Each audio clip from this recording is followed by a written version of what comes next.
il y avait de l'électroménager type les robots Moulinex, les sèche-linges Whirlpool, les machines à laver Electrolux. Ça, c'était avant. Tout ça, c'était français. Mais depuis, qu'est-ce qui s'est passé? Eh bien, les usines, elles ont tout simplement fermé. Au moins 13 sites ont mis la clé sous la porte ces 20 dernières années. À cause de quoi? Du coup, du travail, évidemment, mais aussi de la concurrence chinoise. Aujourd'hui, on estime que 1/3 de l'électroménager qui est vendu en France est fabriqué en Chine, selon les chiffres du GIFAM.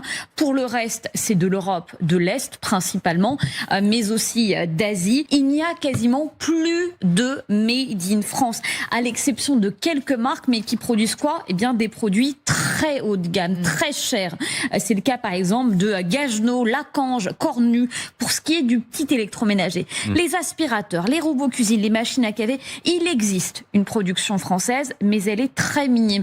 Sur les 8300 références que propose Fnac Darty, à peine 230 produits sont made in France, avec évidemment des prix qui sont bien plus élevés que le made in China. Deux exemples. Ce gaufrier de la marque Lagrange, il vaut 159 €. Il est produit en France, c'est 3 fois plus cher que le modèle chinois. Deuxième exemple, un défroisseur, 129 € pour ce défroisseur français de la marque Calor, qui est produit en Isère, à Pont-Évêque. 129 €, c'est 4 fois plus cher. Sauf que, évidemment, eh bien, le prix, c'est le principal argument.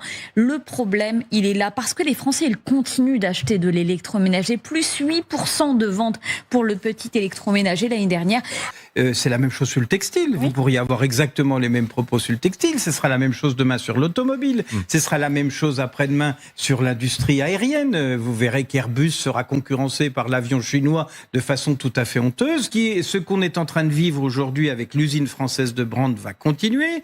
Brandt, centenaire. Ça a été créé en 1925. Edgar Brandt. Vous savez Brandt, Edgar Brandt, ce qu'il a construit? La plaque du soldat inconnu. C'est le patrimoine français. 165 sites industriels sont menacés actuellement en France. Les Échos, 165 sites industriels sont menacés. Coût de l'énergie, charge sociale, qui est menacé? L'automobile, la chimie, l'acier. Les Chinois ont des dark factories, vous imaginez? C'est des usines avec des lignes de production où il n'y a que des robots, il n'y a pas d'hommes. Les salariés sont paupérisés, il ne faut pas pleurer qu'ils aillent dans des usines chinoises après. On va acheter des trucs chinois parce que c'est moins cher. Mais ça se désindustrialise parce qu'on n'est pas compétitif. Mais là-dessus, l'augmentation, effectivement, du prix de l'énergie. Pourquoi? À cause de la guerre en Ukraine. On n'a pas modernisé, suffisamment électrifié aussi notre industrie.